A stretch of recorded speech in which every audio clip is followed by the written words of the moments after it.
All right. Well, welcome to episode 2 of Deal Me In, the podcast that dives deep into the world of playing cards. I am the gentleman Wake, and I am joined as usual by Chris Hage and Chris Moyer. Guys, let's get Chris Moyer. Why don't you introduce yourself? Tell the people who you are. Yeah, hey everyone, Chris Moyer, aka at Chambertin Cards on Instagram, a definite card collector and card photographer.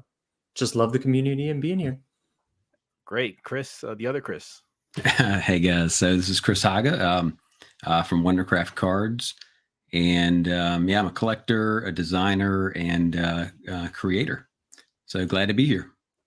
And you guys know who I am. I've only been doing this for like 5 years. But today we've got a great episode. We're going to talk about Kickstarter primarily and all things Kickstarter campaign related. That includes talking about the biggest mistakes that we see Kickstarter creators make, some good advice for them, some of what our best Kickstarter or what our favorite Kickstarter projects of all time are, and you know what attracts us to certain Kickstarters. So we're going to talk about that primarily. And if you are in the chat, feel free to chime in. I will highlight chats as they come through, and we can discuss whatever it is that we are on the topic of. So one of the couple things we want to get through, some housekeeping stuff first. I know Chris Hage has a survey, I think, that he's working on that he wants to plug as well, and I know Chris Moyer has done some photography for a couple things. So why don't we start with you, Chris Hage? Tell us about your survey.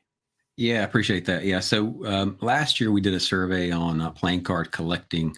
I mentioned that in the last episode. We got a lot of good insights on why people collect cards, what they look for, that type of thing. Well, this year we're doing a survey on Kickstarter.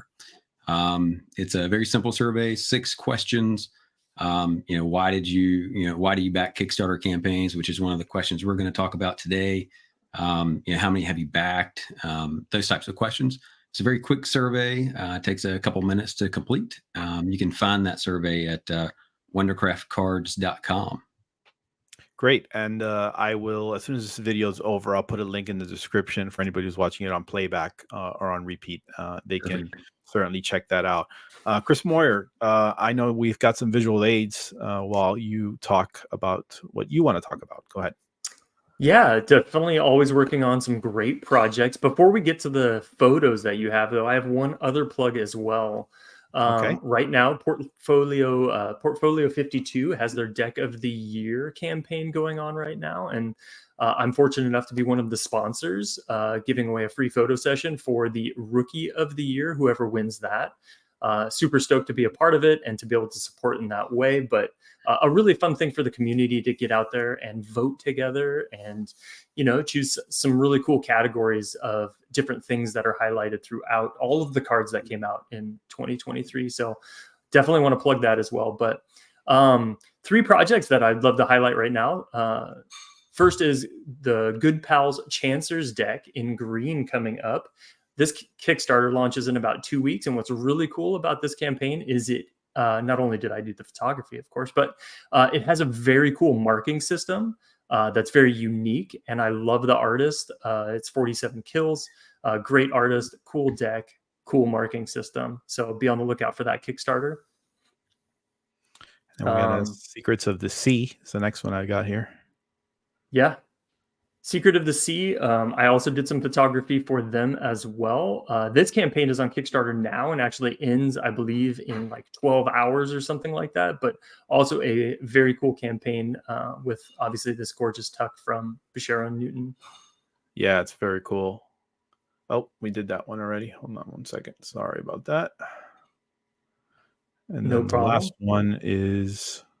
And then the last one is another Kickstarter that's coming up at the beginning of February. But I was fortunate enough to do the photography for this one. Also just a super cool tuck as well. But this is the Unknown Warrior playing card campaign from Prime Shuffle. So I know there's a lot of others as well, but these are 3 ones that I was able to work on and be a part of. And, want to highlight some of these smaller creators that are putting out some really cool art. So be on the lookout for those. Yeah, those tuck boxes. And by the way, the photography is great. Yeah.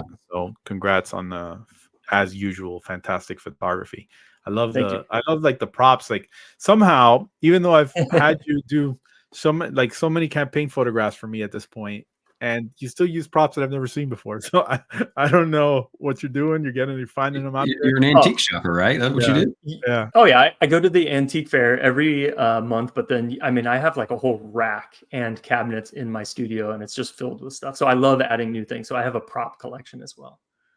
Well, I'm sure we're going to talk about your photography a lot more later, especially because as it pertains to some issues that Kickstarter campaigns come up against. But in the meantime, we're going to segue into our first topic of the night. So there's a lot of reasons to back Kickstarter campaigns. Sometimes we gravitate towards the people behind the projects. Other times we gravitate towards the beautiful craftsmanship involved. Sometimes we just want to make our collections grow by 1 or 2 decks. But today we're going to talk about the top 3 reasons to back a Kickstarter campaign. And spoiler alert, I think we're all going to say the same thing.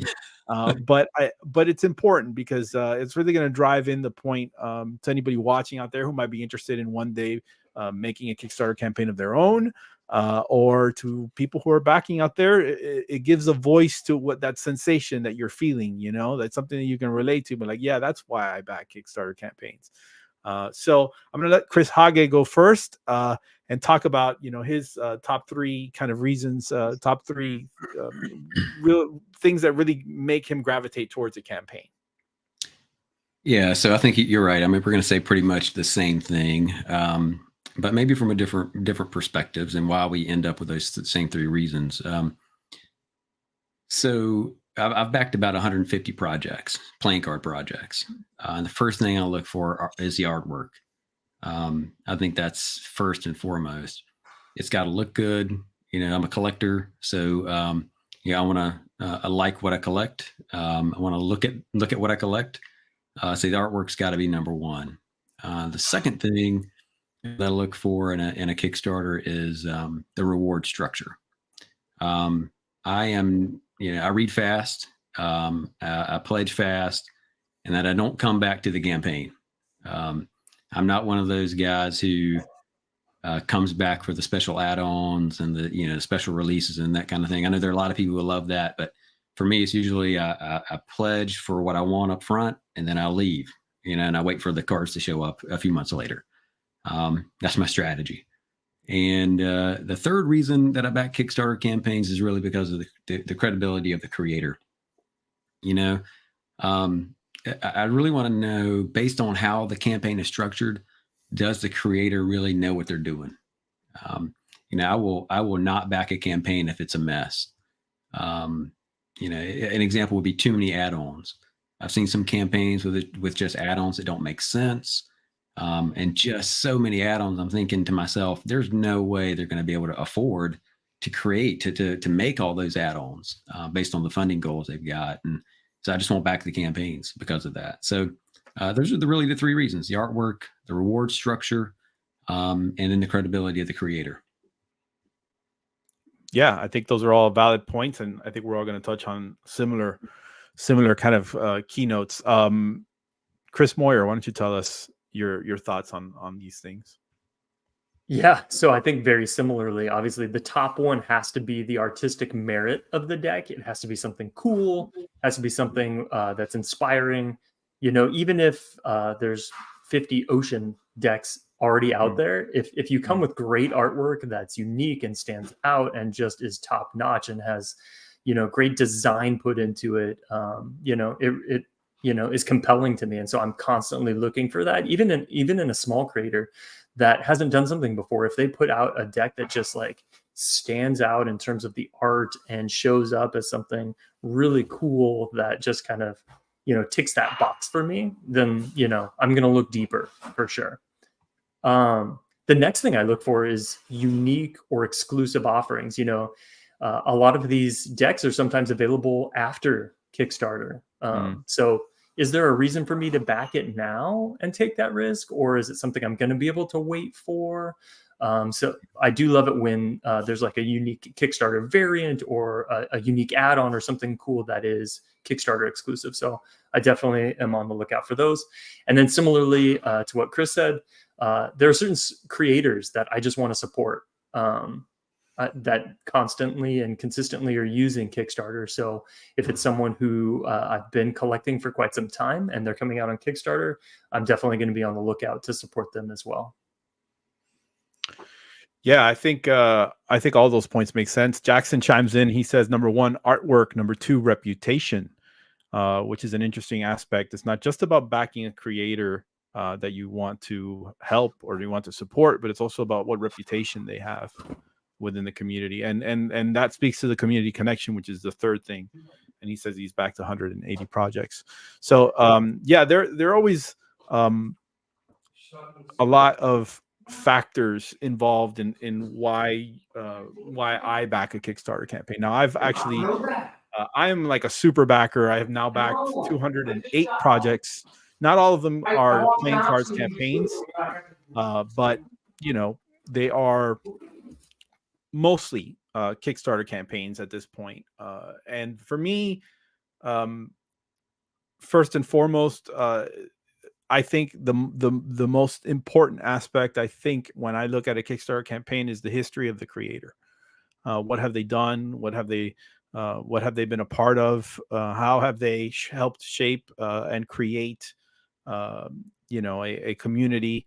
I think that is a really important aspect, and I tend to gravitate towards creators that have done that. You know, Lorenzo, Stockholm 17, Giovanni Moroni, even somebody like Riffle Playing Cards has done a lot, has worked with a lot of different designers, and they've done a really pretty good job and have been consistent with their projects. So I think that that's an important aspect.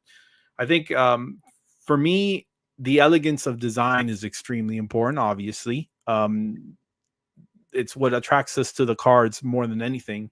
But I think it goes beyond just what the playing card deck looks like, and even beyond what the periphery artwork looks like. It's really about the design of the campaign, the campaign itself, the beauty of the way the campaign looks, the way the page is presented, the artwork on the page. So it's really a cohesive design elegance that speaks to me. Sometimes campaigns are very clear with, you know, delivering a unified kind of a visual language, and that's really important to me. And then the last thing is the campaign structure itself, and it's the hardest thing to get right as far as I'm concerned, which is, you know, having been a creator now on 4 projects and having gone through the process, it's figuring out how to best structure your campaign so that it meets the expectations of the people who are following and who are backing it. B, remains a profitable venture. You certainly don't want to lose money. And C, makes you proud. I think that's the most important thing in the end, that you can be proud of the project that you put out, and getting the campaign structure right is really critical. And we're going to talk a little bit about campaign structure in another segment, but I really do think that those things make a lot of make a lot of difference whether or not a campaign is successful or not. So yeah, great. Well, let us know in a comment below, you guys, what your top 3 reasons for backing a Kickstarter campaign are and why. Let us know if you agree with what we had to say. I think it's an interesting topic for sure, and one that I'm sure we will constantly be revisiting. But in any event, make sure to leave a comment below and we will read it and get back to you. All right. So that concludes that first topic. And now we're going to talk about the biggest pitfalls and best advice for aspiring Kickstarters. Now, what's interesting is, you know, obviously all of these topics about Kickstarter are going to overlap to a certain degree.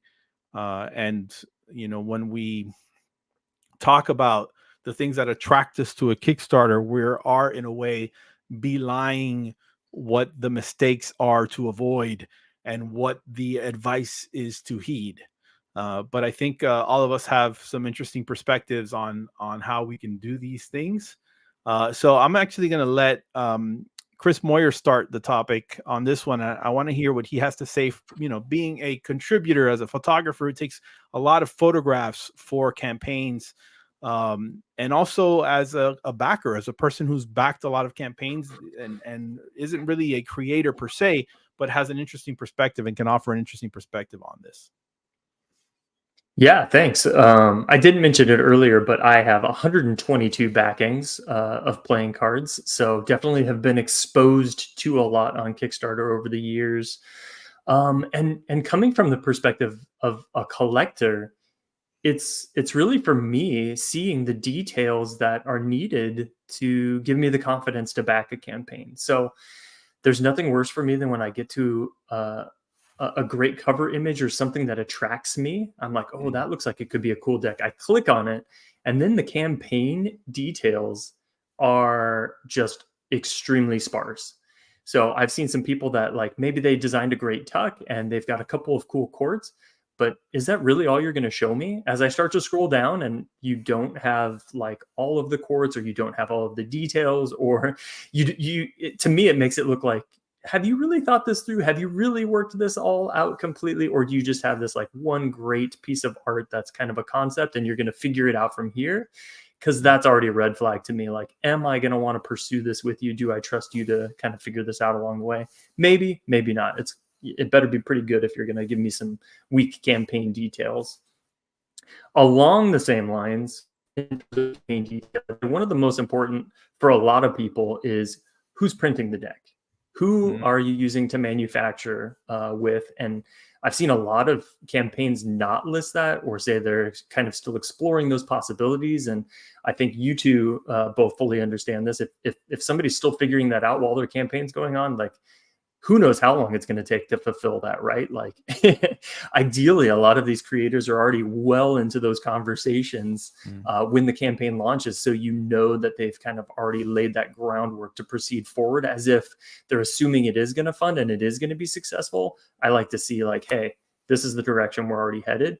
Sure, I understand that a pivot may be needed depending on what's going on with various printers and things like that, but not divulging those details up front is a little crazy to me.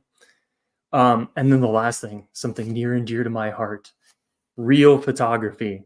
I think if I'm backing a campaign, I totally understand that like a lot of people are going to need to use renders of the artwork and everything, but there are so many resources and ways of also making prototypes, even if they're not a final version of things.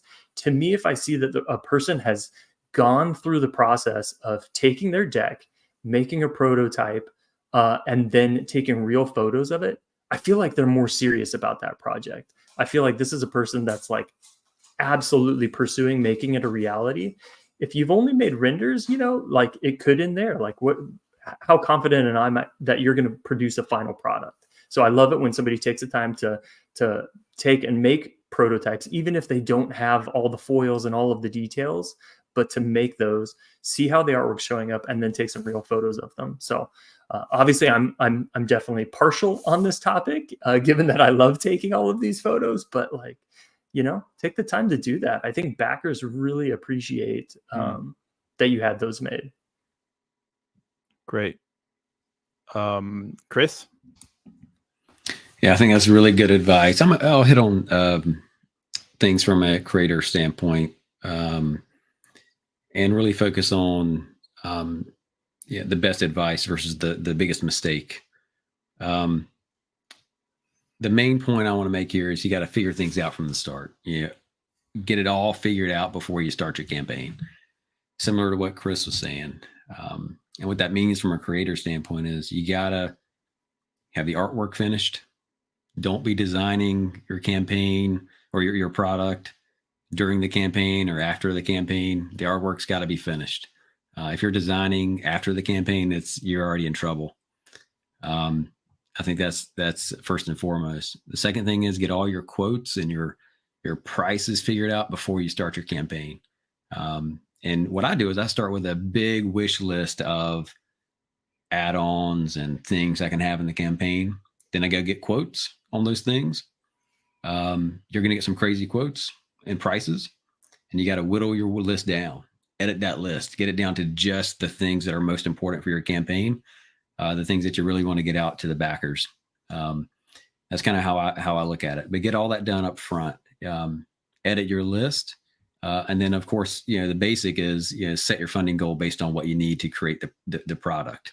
And at the end of the campaign, what you should be doing is only getting your final counts and placing your order, because everything's figured out before the campaign launches. That's kind of what I would say is the best advice I can give on these campaigns. Yeah, I'm going to piggyback on that a little bit. I think being clear and having clarity with what your campaign is and what people can anticipate or can expect to have. Chris did a fantastic job with this image here over my shoulder, because he's showing people right off the top, like, hey, this is what you can expect. This is going to be red hot foil stamped, and the edges are going to be red gilded, and there's a numbered seal, and he's pointing out these things. And you can either do it in this very explicit way, or you can do it with a combination of photographs and text. But really, it's important to make sure that you communicate exactly what your campaign is, and have a very clear communication of that with the people that are aspiring to back it. The other, I think thing that's really important with regards to mistakes that a lot of creators make is underestimating the work that entails releasing a Kickstarter campaign. I mean, it is an incredible amount of work. You have, not only do you have to have a design idea, a concept, but you have to have it executed by a designer or design it yourself. And that is a very lengthy process. In my experience, can last up to 2 years in some cases, where I have been working on a deck with a designer for 2 years. Granted, there's always things that happen and pop up in the middle of the process. It's never a 8-hour-a-day process, but these things can take a long time, and a lot of that time helps in being able to evaluate the project, right? And be able to look at it and see it clearly with fresh eyes, because you've stepped away from it for a couple of weeks, right? But understanding what it takes to create a project, and not just the project itself, but what happens after. You've got, fulfillment, you've got to do surveys, you got to make sure that people get their customer service. There are a lot of things that are associated and carry on with a campaign way past the day you fund. I mean, it is like an incredible list of checklist of things to kind of take care. So really, you have to take a lot of time and a lot of energy to figure that stuff out, because it's really important. And as far as like mistakes that I see creators make, I think it all kind of stems from the same spot. Earlier, I put up this the House of Whispers stuff here, because I love this campaign. I love the art. I think, number one, it's Wittick. I mean, I think he's a brilliant designer. Number two, Keller is a friend that has been friendly with me, and he actually lives in the same state that I live. He's a guy that's done good work. He's a magician. He's got a following, but for some reason, this campaign was only able to raise $28,000 despite all of those things going for it. And I wondered, and in my mind, I wondered why. Because you have a campaign that's just, really well designed. But I think, and Chris spoke to this, the presentation of the campaign was wanting. There were elements about the presentation of the campaign that I felt that if it had been treated a little bit differently, it would have potentially boosted his success far greater than what they were able to have. So if I were to give advice to a new Kickstarter, an aspiring Kickstarter producer, I would say, take a lot of care into figuring out how you want to present the deck. Sometimes renders aren't enough. It's like Chris mentioned, like sometimes real photography isn't enough. Like these images are great, but they lack, this particular image that we're looking at on screen here. It's a beautiful tuck case, but without the embossing and the detail and the reflections on the foil and the ambience created by, and even the texture of the paper, it's really, very, very important to make sure that you do everything you can. This is one of the few pictures on the campaign that was actually a picture of a physical product. And as you can see, it's not, it's, it's taken with a cell phone. It's just not to the level of what you would want. And I think it ends up hurting the campaign because the artwork, like you see here, is just gorgeous.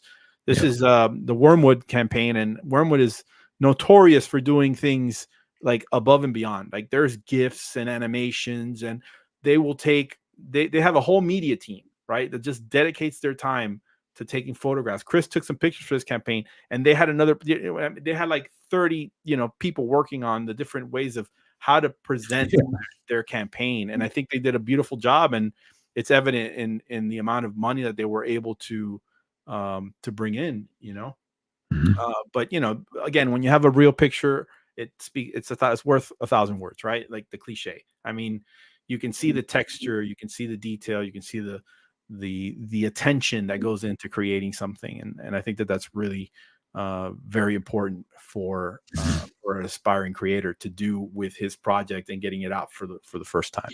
So let us know in a comment below what you guys think. Before we Jackson had a good point here. The biggest factor is the story you're telling, which is another aspect we didn't really touch on, but telling a story is very important too, right? Does your campaign tell a story? Is there a is there a lore to it? Is there something that's going to speak to more than just being a deck of cards, that when you get it, is it an experience? And that's something I, as a Gentleman Wake, as a brand, have tried very hard to do, all along. Umberto agrees, and backing a campaign and having a good video and having, nice write-ups that people are going to look at pictures of, before anything else. But having the story there just makes those pictures more important and more valuable. Anybody else got anything else they wanted to add? I'll just say, tell the story in visuals, though, right? I mean, you don't want to tell a story with 2,000 words. Right. Use your pictures wisely. Pictures. You want your pictures to tell the stories. Yeah, that's a piece of advice I would definitely give, is make sure your campaign is 85% photographs. That's right. I think you'll do much better.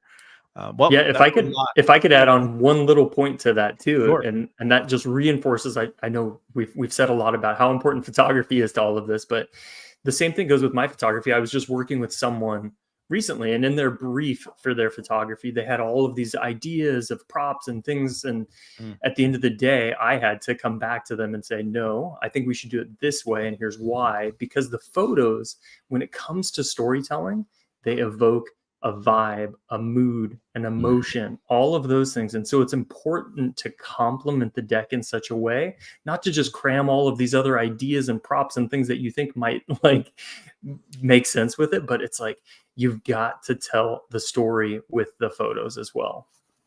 Yeah, and even in the deck itself, right? Like the Beetlebacks is on screen here is a good example of that. Like, the whole premise of the deck is basically the story of an entomologist who becomes a beetle, and that's kind of like telling that story too, and having that Kafka-esque kind of influence. But anyway, that's a long segment to basically say, work on your Kickstarter campaigns. A lot of work in that. Yeah. Just make sure you put in the work, and I'm sure they'll do well. Let us know in a comment below if you agree with us, what you think the biggest pitfalls that Kickstarter creators fall into, and what you think the best advice you would give them as a backer, potentially as a creator yourself. What would you say to those creators out there who are trying to make Kickstarter campaigns, about what the best way to go about it is?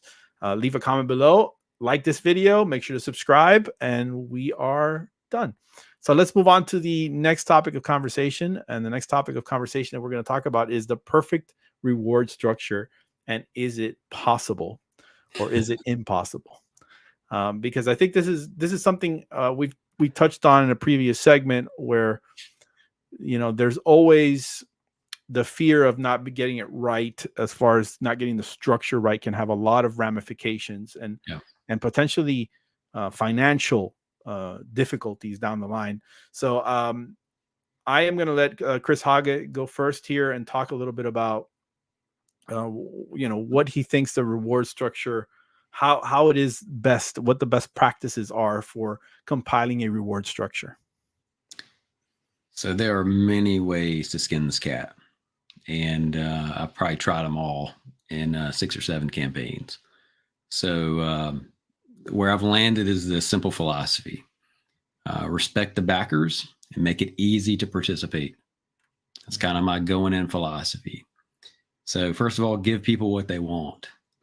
Everyone, give everyone a chance to participate in the campaign. Have low reward tiers, 15, $20 that people can jump on the campaign with, right? Have something on the higher end of your campaign that has everything included. We call them the big bundle on our campaigns. We've done things like premium bundles that have almost everything on the campaign. We have rewards in between, that give you in increments things that you can add on, but it's with one click of the button. And then that goes to respecting the backer. It's not confusing. You don't have to go hunt the add-ons. You don't have to, have a lot of concern that you're going to miss something. We try to make enough available for people. So that's kind of the way we structure our campaigns. We also keep it simple, right? It's limited number of reward tiers. And I always edit these too. I mean, I start with a lot of reward tiers and I have friends that look at these and we whittle it down, like I said before, to just a handful of reward tiers. And then just make it straightforward. Again, it goes to respecting the backer.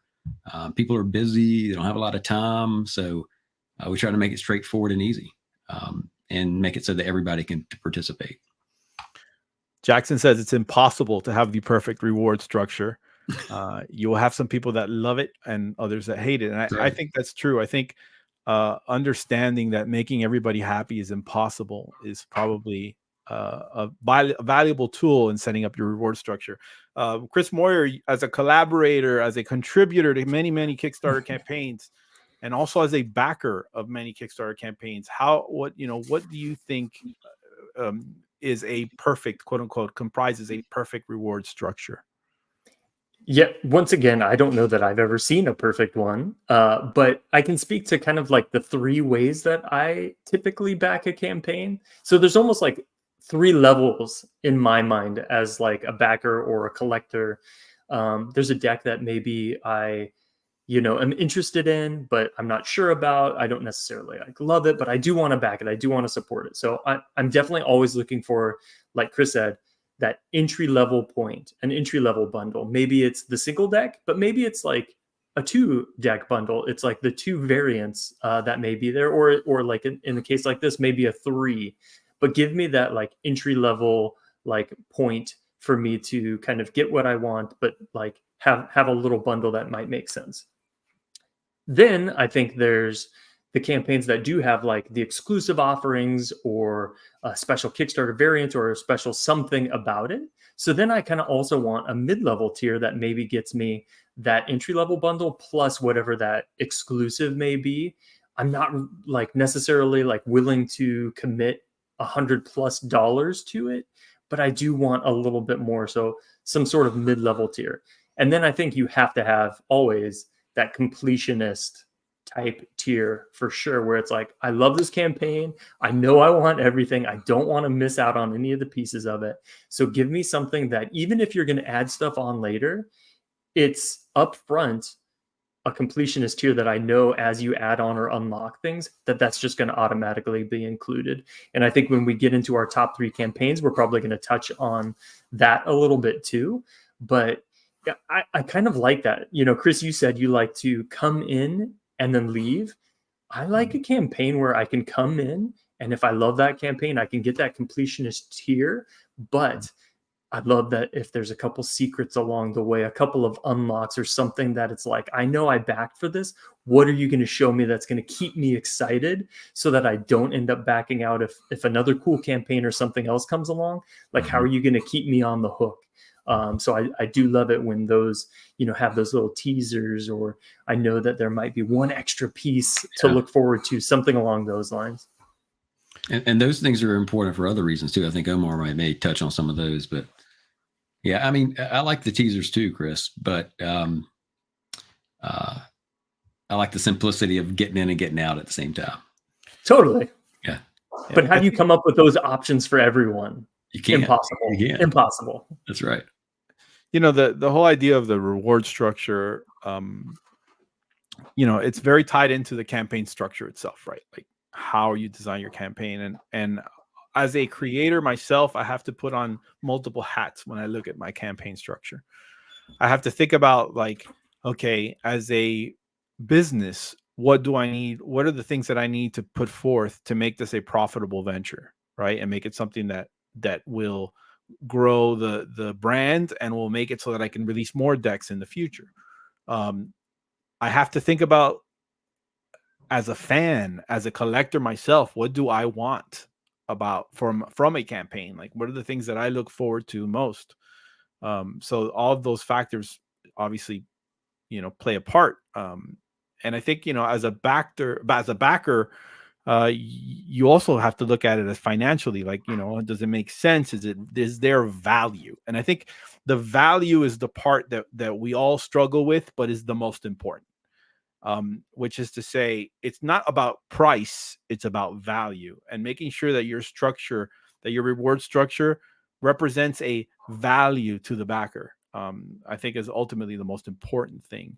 I've worked on many campaigns now, 4 on my own, a couple campaigns with Wormwood, and I learned a lot from their, you know, from their way of doing things, you know, how they handle certain things, and how they do certain things with regards to the way they do their campaigns. And, you know, their approach tends to be very simple. Their approach is, okay, I'm worrying about the core offerings, and I'm going to give a modicum of thought to any other things, like stretch goals or any other kind of surprises along the way. I, on the other hand, I'm of two minds. I love the idea of surprising people with different editions and different bells and whistles, and presenting them with stretch goals that I think that they could get excited by. But I'm also hesitant of not showing those things up front, because it could end up hurting the campaign when people don't know that the thing they want exists, that the thing they really want exists. And on that note, stretch goals is something that I think creators struggle with generally. I know Jackson, for instance, doesn't do a lot of stretch stuff. He does some of it, but typically he prefers to, you know, he puts out his version, and then there might be a deluxe version, there might be a legacy edition, but generally speaking, he keeps things simple. I, on the other hand, I get very complicated very quickly, and as a creator, that could get very stressful and very scary. You know, it can get to the point where if you don't really know how you're going to handle the different you know, kind of upgrades that you're doing to your deck along the way, it can be very challenging to get it right. And a lot of times it happens. I see it happen when creators, like Chris Hage alluded to earlier, when you have too much going on, it can be, you know, it could be a problem. You know, it could dissuade some people from wanting to back it or wanting to be a part of it. It's also really hard to structure it, like to know what things are going to cost. Sometimes, for instance, the best example I can give you is on Beetlebacks. We have, you know, the black bordered cards on Beetlebacks, and it was like a big deal because we needed to unlock a certain stretch goal to achieve that black border on the cards on the black deck. And, you know, we ended up passing the goal. And ultimately we ended up coming back from the goal, but obviously I'm gonna hold true and allow people to get their black bordered borders. And people just didn't understand why it was something that needed to be unlocked, because in their mind they're like, well, the black deck's going to be printed anyway. And there's just so many aspects and so many things to consider that I think the average backer maybe doesn't, that influence those kind of decisions. Like, for instance, yeah, the black deck is going to be printed anyway, but it just so happens that the black deck shared the faces with the Dynastiny deck at first. So that brings down the cost and you know, makes it a more viable decision. Whereas if you start now making new faces, now not only do you have new backs, a black back and a green back, but now the black back has different faces than the green back, and now you're starting to exponentially increase the amount of money you're spending. So all these things have to be very well structured to be able to make sure that you give the customer the best value, but still remain viable as a business and as a creator. Jackson chimes in. He says he hates stretch goals. Yeah, see, it's like I think I hate them too. I love them and I hate them. Yeah, let me ask you this. I backed a Kickstarter campaign recently, a non-playing card Kickstarter, and all of the stretch goals were time-based. It was not financial based. So the creator had already committed to paying for those stretch goals. And so he just released those stretch goals over time. So every 5 days there was a new stretch goal, right? And it kept people engaged. And what do you think about that kind of structure? That's interesting. I know it, if at the very least it guarantees somebody coming back. My only issue is you run into a situation like I ran into on Beetlebacks where the stretch goal gets met and then not met, right? Yeah. And now you're on the hook. That's it. So you've got to be committed to paying for it. That's the thing I learned after my first campaign. Yeah. Go ahead. Yeah. You've got to be committed. Whatever you say you're going to do, you got to be committed to paying for that stretch goal. I mean, that's what it really comes down to. If you say, yeah, we hit this stretch goal, you're not hoping that you get enough money to pay for it. Yeah. You should have enough money at that point as a creator to pay for it, is the way I look at it. This comment on the screen speaks to that to a certain extent, because this beepaphone is saying they want to see the vision of the creator from the beginning. And I get it. Like the vision for this deck was to always have the black borders around the, I always had that as my vision for what that deck was. But there you run a risk if you don't do it carefully, of putting yourself in a position that is compromising and that could get you in trouble. It could get you in trouble, because these things cost money. All these things cost money. And all of a sudden, I really don't think people, and this is something we're not talking about today, but maybe we should in a future episode, but why Kickstarters are so expensive. Like why campaigns and production is so expensive. There's a lot of factors. People think, that campaign made $100,000. That's $100,000 in their wallet. It's not like that at all.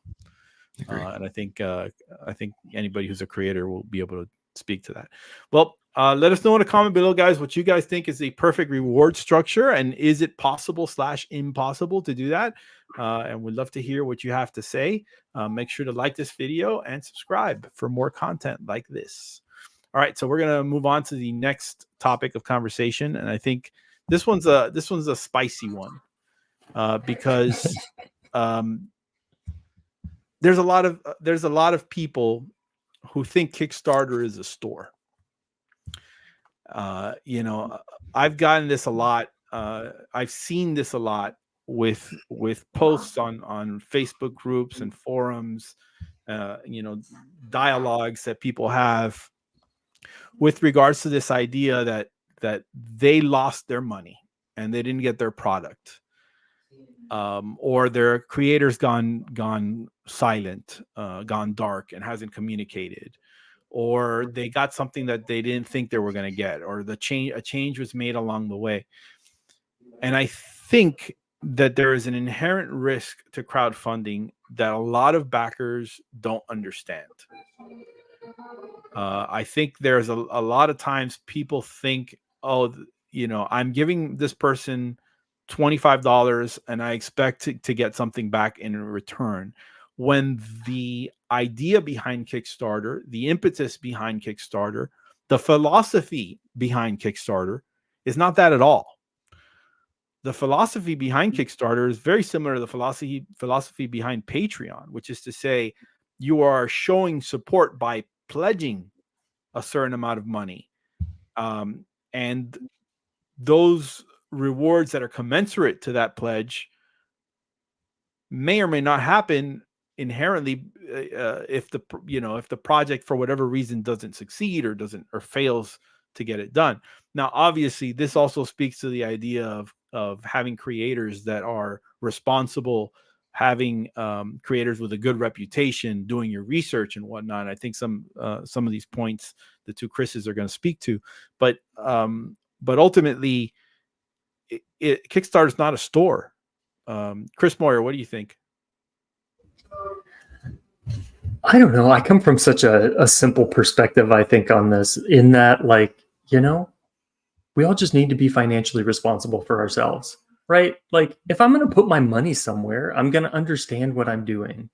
And it's going to be money that I have available for such things. You know, if I'm going to invest $100+ in a playing card project, you know, hopefully that's not the money I need for rent or food or anything else like that. Like it's money that like is mine for a piece of enjoyment or something that has inspired me. It's money that I'm not counting on for something else. But I'm also going to always research who I'm buying from and the platform that they function off of. Like when you shop at any store, that's kind of the expectation too, right? Like you understand the return policy or whatever it is that you're getting yourself into. Kickstarter is no different. Like I feel like every backer is responsible for themselves. And, you know, of course, there's going to be some creators out there who take the money and run or run into some other issue that prevents them from ultimately completing the campaign. But, you know, I don't hold just that person responsible. I hold every person responsible that put the money to it. Like you knew what you were doing, like be responsible for yourself. So when I see some of these like huge rants and people going off like on Facebook or online in different places about it, I'm just like, look, if you're that upset about it, like you probably shouldn't have backed it in the first place. Like, right. I don't know. That's just my no nonsense approach to this topic. It's like, know what you're getting yourself into. Be financially responsible. Right. Well, CH, what do you think? Yeah. So I mentioned earlier the survey that we have out that we're collecting on Kickstarter campaigns, and I think the impetus for this question is really the current. There's some high profile campaigns that have not fulfilled yet, and I think that's the impetus for the question. And you know, when you look at the data that we're getting back in our survey right now, only about 3% of campaigns don't fulfill. Okay, after funding, and that's over, based on this, the questionnaire so far. That's over 7,000 campaigns. Okay. In the data so far, only 3% haven't funded, and so haven't fulfilled. You mean haven't fulfilled? I mean haven't fulfilled. Sorry, yeah, thank you. So I think what you got to do is you're taking a little bit of a chance, but I don't think it's that big of a chance because most of the campaigns that reach their goal are going to fulfill. And then, like Chris said, I mean, you know, you got to be responsible with your money, but then I think you got to look at you know, the judgment that you're placing or the confidence that you're placing on the creator. And you got to ask yourself, you know, has this person produced anything? Have they produced anything from Kickstarter? Are they a company, right? Do they know what they're getting into? Those are the kinds of questions I ask. Does it look like, and I mentioned this earlier, does it look like they know the details of what they're trying to produce, right? I ask all those questions before I back a campaign, and I can tell pretty quick, just looking at the campaign quickly, whether or not I can trust the person.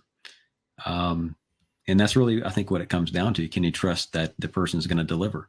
It's their credibility. I saw it in the comments from somewhere, right? Do they have credibility? Do they have great reputation? I think is what the word was.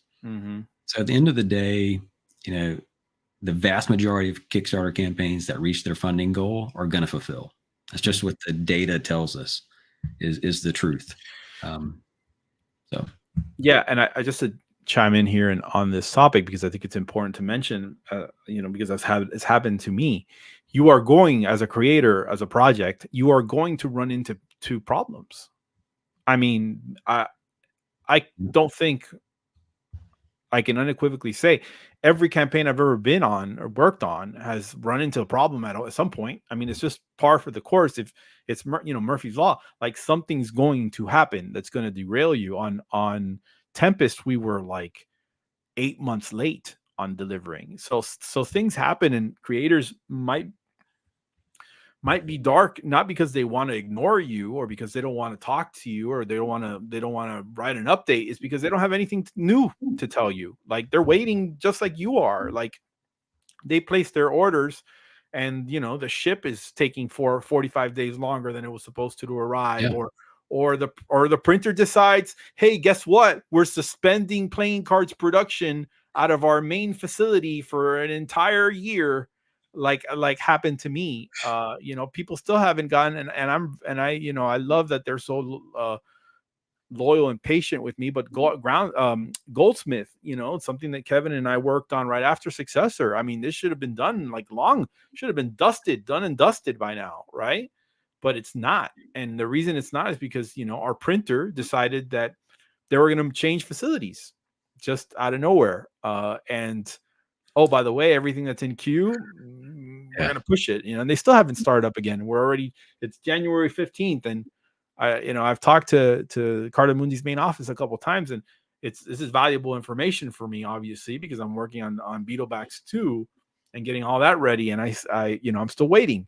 So, it's funny because you'll get the people on Facebook complaining about the project, about not having the communication, about, people not meeting expectations of the time, the time frames that they set. But then if you put a time frame that's 1 year, which is a realistic time frame in a lot of cases, people complain about that too. Oh, why is it going to take a year? Like, they have, they can be times when they have very little understanding of the process. And as creators, it's our job to communicate that and to explain to them. And I do my best to do that in a respectful and courteous manner. But ultimately, it's hard to run a campaign. And I don't think a lot of people are aware of that. Now, having said all that, Paul makes a good point here. He thinks communication with the backers is extremely important and should be regular. I can't agree more with that. I think that's a absolute 100% must do thing. I try to make it a habit, even on the dormant sections of my campaign when production is happening, to at least chime in every month, at least once a month. And as we get closer to bigger things and important things like surveys or fulfillment or, address changes or whatever cutoff dates, like, you start ramping up that communication. And that once a month becomes once a week, becomes 3 or 4 times a week. Right. Right. That's a very important practice, I think, that a lot of people should have. And I think that some of the frustration that rightfully so, that some backers have with campaigns is lack of communication, is based on that more than anything else. Because I think people would be more willing to accept, like, hey, your deck's going to be 18 months late or 12 months late or 8 months late, if you tell them that it's going to be late, rather than just showing Not up. telling. Yeah. Late. Right. Yep.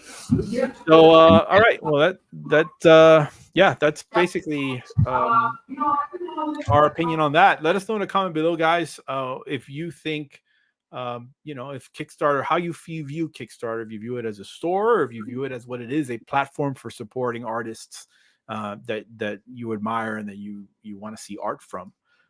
So I think that it's a muddy line. There's definitely muddy waters there, but I think there's different ways and perspectives to look at it. Make sure to leave a comment below, like, and subscribe for more content just like this. All right, we're going to move on to our next topic of conversation, which I think is the one that a lot of people might be waiting for, because we are going to discuss our top 3 Kickstarter campaigns, our personal favorite top 3 Kickstarter campaigns that we have either backed or seen or been a part of. Less so, I think, a part of. I think more for us is as a backer. Like, what are the 3 campaigns that really caught our eye? So I'm actually gonna let Chris Moyer go first on this one. Actually, I'm sorry, Chris Hage. Let you Hage go first. All right, we'll start off here. So yeah, these are the top 3 that, and it's hard to choose. That's the first thing I'll say, because there's been a lot of great campaigns over the last 10 years or so. Just incredible campaigns. So the first one I'm going to choose here is Luminosity by Jody Eklund. It was a take on Norse mythology. There were 2,800 backers, over $145,000 raised on the campaign. The artwork is spectacular. It's beautifully laid out. You hear that common theme, and as I talk through that, I mean, look at the artwork there is just fantastic. Of course, Jody and I did another take on kind of the Norse theme with Forged recently, which is another, which you showed earlier. But then Luminosity is just a beautiful. I mean, the tuck box is beautiful. The special boxes he had for that were great. The quartz are great with all the color. So that's one on the list. The second one you may not think of, but for me it was Devils in the Details. It's a riffle shuffle deck, Widak or Widak design, I think is how you say it. And the reason I like this is just because of the intricacy of the artwork on this. I mean, the back design I think on this is really spectacular as well. I think there's a picture of that, and it's just super great. They look great in your hand as well. So that's number 2 on my list. But my all-time favorite is Marianne Larson's Circus Playing Cards. And Marianne is fantastic. The artwork Such a cool deck. Yeah, I mean, the the artwork on this deck it says spectacular on the tuck box, and it really is spectacular.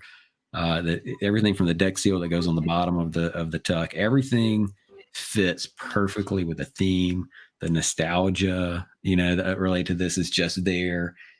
I think I have a picture of the campaign layout as well.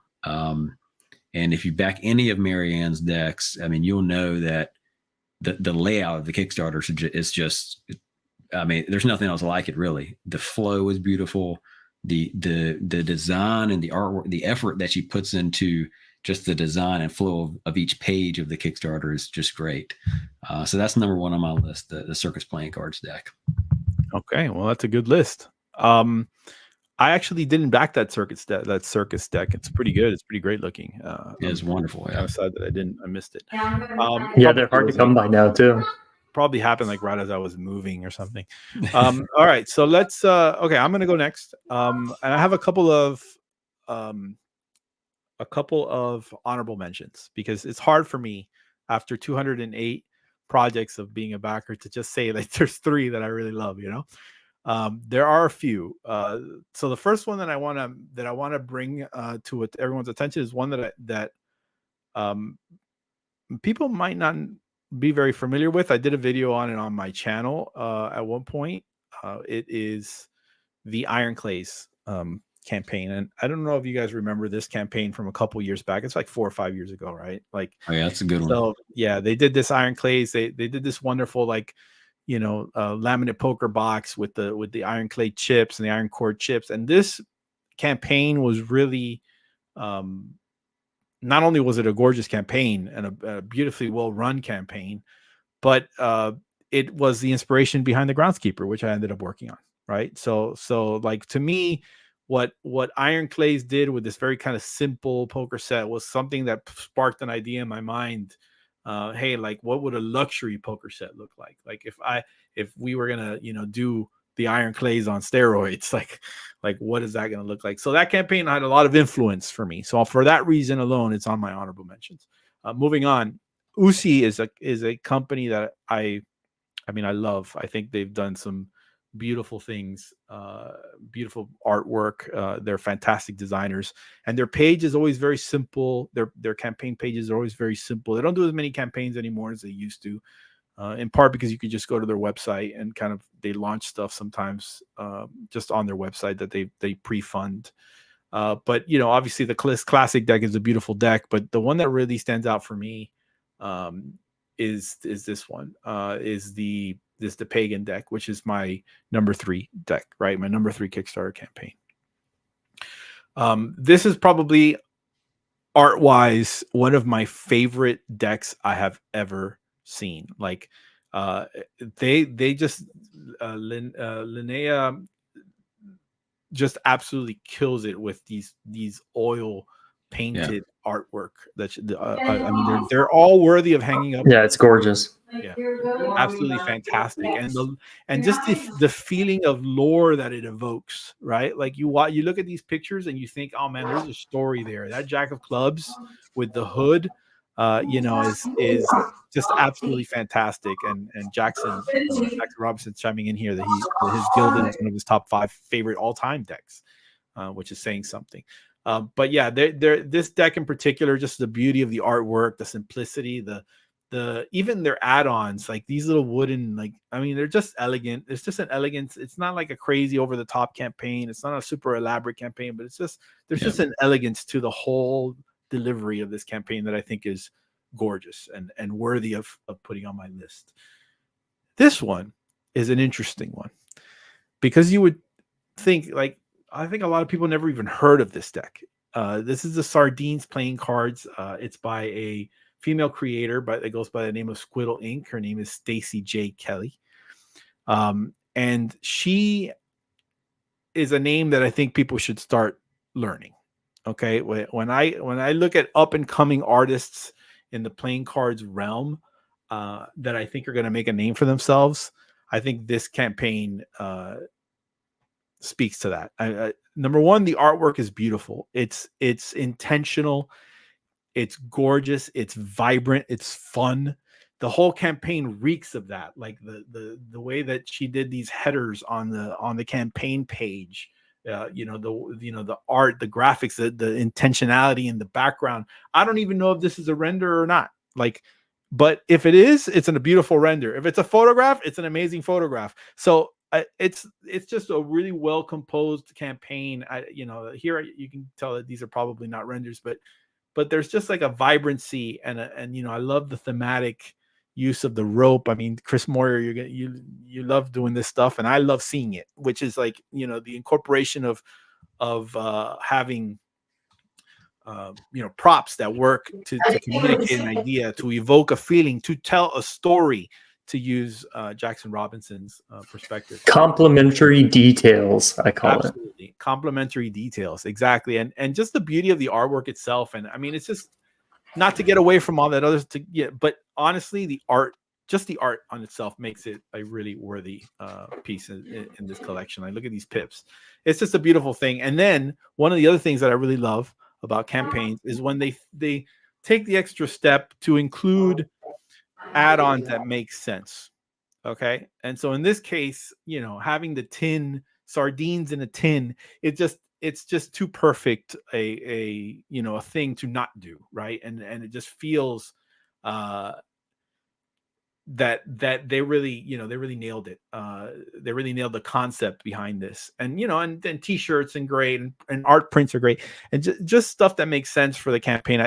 This is a piece of art. The Sardines piece of art, playing cards, is something that I could see hanging in somebody's kitchenette.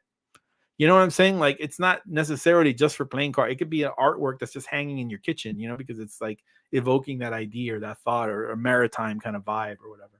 But it's a beautiful campaign, and it's definitely number 2 on my list. Number 1 on my list is the Oddfellows campaign. And, I've talked a lot about how amazing Lorenzo Gaggiotti is.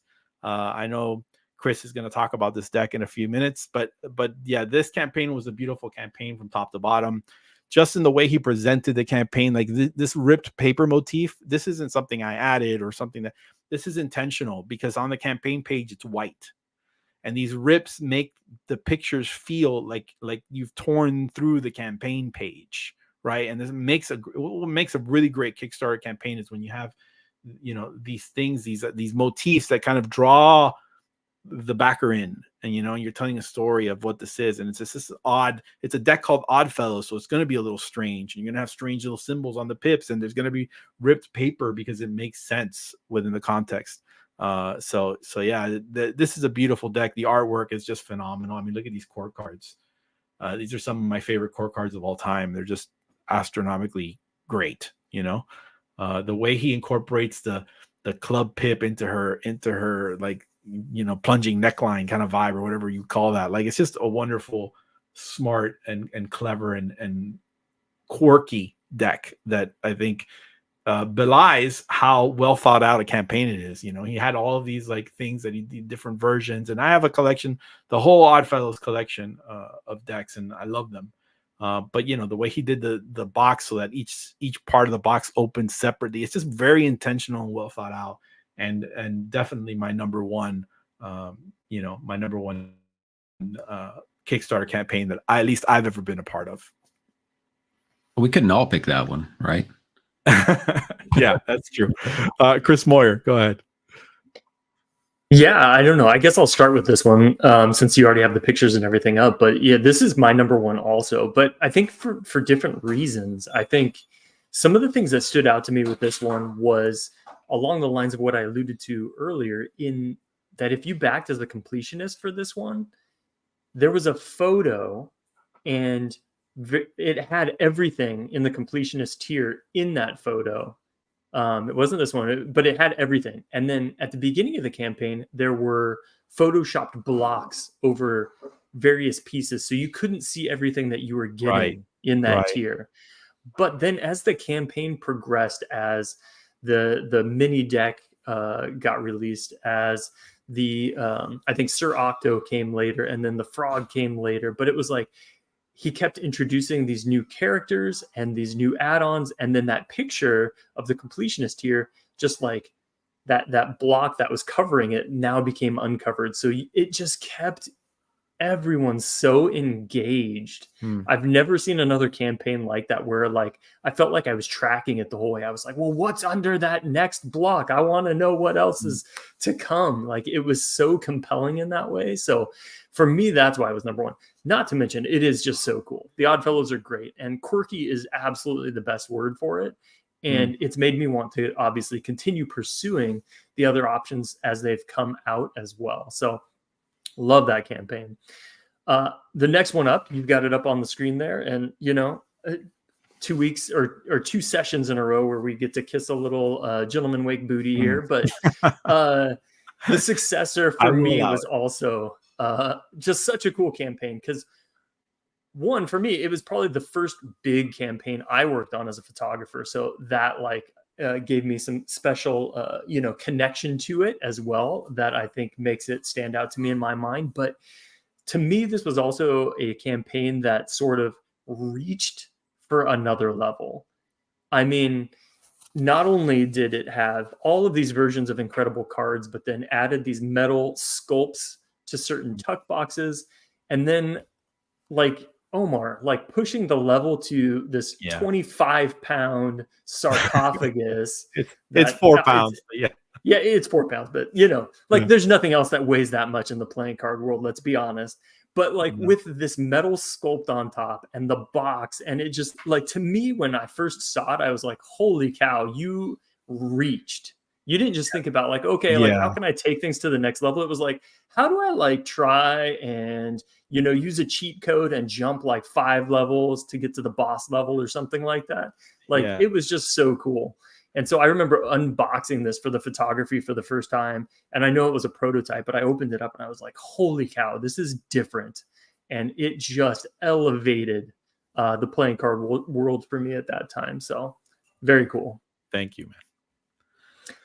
And then the last one for me goes back a little bit earlier in my playing card collecting, but it's the 2049 deck from AV Tones.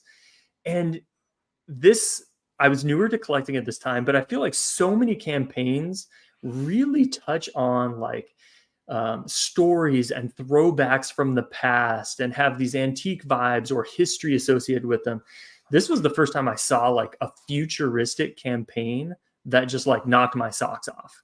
And it started with, if nobody's seen it, go to the campaign page now and watch the intro video that he made for this. It is, in my opinion, the single best playing card video anyone has ever made. It's cinematic. He animated the entire thing, and it was just so cool. So when I saw that video, I was like, well, I'm backing this for sure. And then as you scroll down and you see all these unique details, and it's like, I don't think I've seen anyone else design a deck quite like this up to this point, but it's so distinctly the AV Tones style. And then throughout, kept coming out with like these unique versions, like the orange version or the different tucks with the orange on it. I think there were definitely some mistakes made during this campaign with how those new decks were released that really rubbed some people the wrong way without giving anyone any warning that they were dropped and new versions were available in limited quantities. But everything made sense to me, and it just felt like so cool and different from anything else I had seen at the time. So loved the 2049 campaign. Yeah, I think those are all awesome. Thank you very much for mentioning the successor. I appreciate that. But if you're at home, why don't you let us know in a comment below what you think your top 3 favorite Kickstarter campaigns are ever, and why. We'd love to find out what you have to say.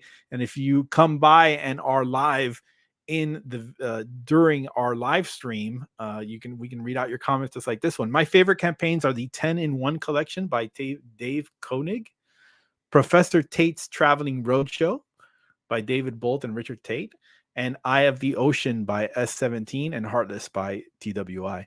Eye of the Ocean is a fantastic one. It just missed my list also, to be honest, having the book and all that stuff. It's another very ambitious project. I think Successor and Eye of the Ocean were like back to back almost.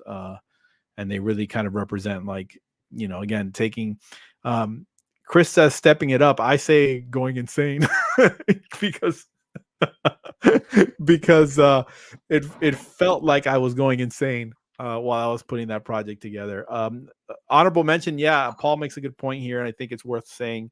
Jackson, we didn't mention Jackson's projects, any of Jackson's projects, but I should say that the first project on Kickstarter of any kind, playing cards related, that really caught my eye was his Federal 52 decks, which would probably be in my top 5. If this was a top 5 list, that would have been in the top 5, because Federal 52 deck, especially the Silver Certificate, has always been one of my favorite decks, and those are just great campaigns and really ushered in the modern Kickstarter playing cards world. Before that, there hadn't been any real massive campaigns, and obviously there's been some other massive ones, and the 1000 and the mint playing cards and 52 cards, but those campaigns are great for different reasons. But anyway, thank you so much for watching. Make sure to hit that like button and subscribe for more content just like this. We're going to be shooting another Deal Me In episode. Episode number 3 will be happening on the 5th of February. Am I right, guys? 5th of February. 5th of February. Yep. We're going to do it at a little later at 8:30 p.m. So come by and join us and be a part of that, and we'll hope to see you there. I think we're going to be tackling some cool topics as well. Are actually going to be broaching a little bit into the subject of AI, which I think is a hot button controversial topic in the world of design. We're going to have some thoughts on that. In fact, if you have any ideas for topics, please leave them below. We'd love to read them, and we will catch you next time. Thank you so much for watching, guys. Bye, everyone.